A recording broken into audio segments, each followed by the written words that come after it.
میرے بھائیوں نیا سال شروع ہو چکا ہے ہمارا. دیکھو جنوری بھی اللہ کا اور محرم بھی اللہ کا. کیوں کہ چاند بھی اللہ کا اور سورج بھی اللہ کا. یہ بھی تعصب کی بات ہے کہ یہ کافروں کا سال ہے یہ مسلمانوں کا سال ہے. سورج جب اللہ نے بنایا تو سورج کے گرد کا کیلنڈر بھی اللہ کا. جب چاند اللہ نے بنایا تو چاند کا کیلنڈر بھی اللہ کا.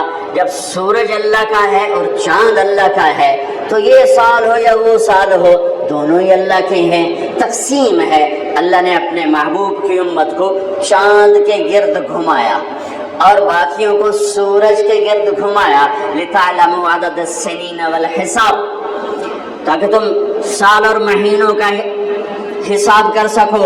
چاند اور چاند کی گرد ہمیں کیوں گھمایا کہ سورج کا کیلنڈر نارتھ پول پہ فیل ہو جاتا ہے. وہاں سورج نکلتا ہی نہیں 6 مہینے. جہاں 2 مہینے نہیں نکلتا وہاں تو میں بھی گیا. اس سے اور آگے جاؤ تو 6 مہینے سورج نہیں نکلتا اور 6 مہینے ڈوبتا نہیں ہے. تو سورج کا کیلنڈر نارتھ اور ساؤتھ پول پہ فیل ہو جاتا ہے. پتہ نہیں چلتا دن ہے یا رات ہے. یہ مجھے وہاں جا کے سمجھ میں آیا. کتاب پڑھ کے کبھی سمجھ میں نہ تھا. میں جب وہاں آخری دنیا کے کنارے پر پہنچا تو میں نے دیکھا سورج کے گم ہونے کے دن تھے. سورج کے گم ہونے کے دن تھے تو چاند چمک رہا تھا. چاند چمک رہا تھا تو مجھے پتا چلا کہ اللہ نے میرے نبی کو چاند کا کیلنڈر کیوں دیا کہ وہاں 6 مہینے سورج نکلتا نہیں, پھر 6 مہینے ڈوبتا نہیں, لیکن وہاں بھی چاند نکلتا بھی ہے, ڈوبتا بھی ہے, گھٹتا بھی ہے, بڑھتا بھی ہے. وہاں اگر کوئی مسلمان رہتا ہے تو چاند کو دیکھ کر اپنا نظام صلاۃ بنا سکتا ہے, روزے کا بنا سکتا ہے, نماز کا بنا سکتا ہے. سورج سے نہیں بن سکتا. ہاں اب آج کی تعلیمات میں گھڑیاں آ گئی تو اس سے پتہ چل گیا, لیکن ایک آدمی جاہل ہے, ان پڑھ ہے, گھڑی کوئی نہیں, تو چاند کو دیکھ کے کہہ سکتا ہے رات آ گئی. چاند ڈوبا دن آ گیا ہے, رات ہی لیکن دن آ گیا. تو میرے اللہ نے اپنے محبوب کو چاند کا کیلنڈر دیا چونکہ آپ للعالمین ہے, رحمت للعالمین.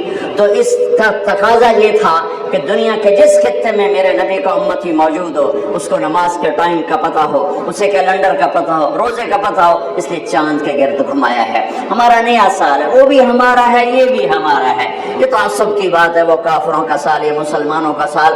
ارے چاند بھی میرے رب کا اور سورج بھی میرے رب کا. ہاں ہمارا کیلنڈر اللہ نے اس لیے گھمایا جو میں نے آپ کو وجہ بتا دی ہے. لیکن اس میں اللہ نے ایک ایسا واقعہ, یہ پہلے بھی ہو سکتا تھا قتل حسین اور بعد میں بھی ہو سکتا تھا قتل حسین, لیکن شروع سال میں ہی اللہ نے اس کو مقرر کیا, طے کیا کہ جیسے ایک رواج بن گیا سال نو کی تقریب منانا, وہ نہ ہو بلکہ مزید آخرت کی یاد ہو, مزید آنسو بہیں. دنیا میں آج تک کسی واقعہ پر اتنے آنسو نہیں بہے. 1378 سال ہو چکے ہیں کربلا کے واقعہ کو, 1378 سال گزر چکے ہیں. کوئی سال آنسوں سے خالی نہیں گیا. دنیا میں کوئی ایسا واقعہ نہیں ہے جس پر اتنے آنسو گرے ہوں اور گرائے گئے ہوں اور گرتے ہی جا رہے ہوں اور گرتے ہی رہیں گے جب تک اسلام باقی ہے اور جب تک مسلمان باقی ہے. ایسا المناک واقعہ انسانی تاریخ میں نظر نہیں آتا.